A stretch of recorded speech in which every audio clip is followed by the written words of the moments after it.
Notre veste est donc retournée et sur son endroit. Vous allez venir la passer au fer à repasser pour bien marquer les parmentures. N'hésitez pas à placer des pinces ou des épingles pour bien maintenir vos parmentures.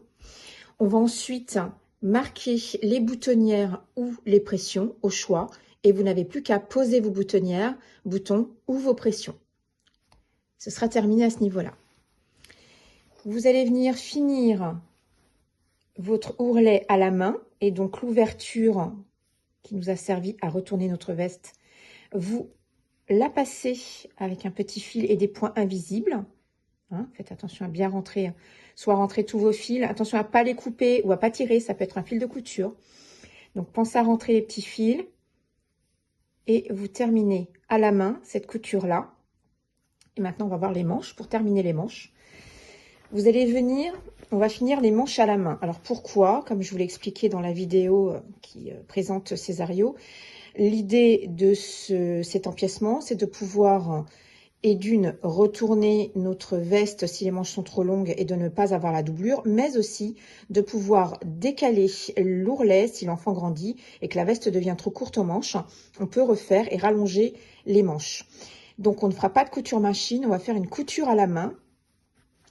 Donc vous allez venir poser une petite épingle.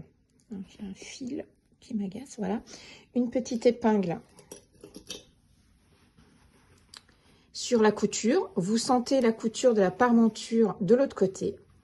Donc vous maintenez bien votre couture épaule. Ça évitera à votre doublure de bouger. Ensuite, vous tirez bien. Et vous allez venir marquer le revers intérieur. Donc, vous mesurez le bras de votre enfant. Moi, j'aime quand c'est juste et qu'il n'y ait pas de revers à faire. Donc, mesurez la longueur que vous souhaitez. Et vous allez venir faire un premier entrée. Voilà. Je vous l'ai marqué sur le patron. Vous avez la hauteur du rentré. Vous pouvez rentrer un peu plus si vous le souhaitez pour pas que ce soit trop long. Voilà. Donc là, c'est rentré. Vous retournez votre manche. Celles qui le souhaitent peuvent aussi travailler sur l'envers. Voilà. Et là, vous allez marquer 1 cm de rentrée. Voilà. C'est environ votre première phalange, la moitié de votre première phalange. Voilà. Si ça peut vous donner un repère. Et vous épinglez tout le long. Avec la doublure manche. On va rentrer, épingler, donc comme ça tout le long. Ensuite, une fois que c'est épinglé, vous allez venir passer à la main un fil avec des petits points visibles.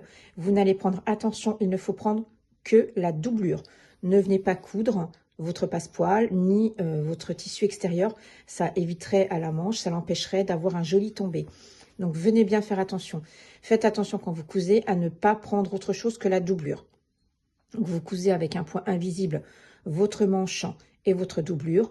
Votre césario est terminé. Voilà.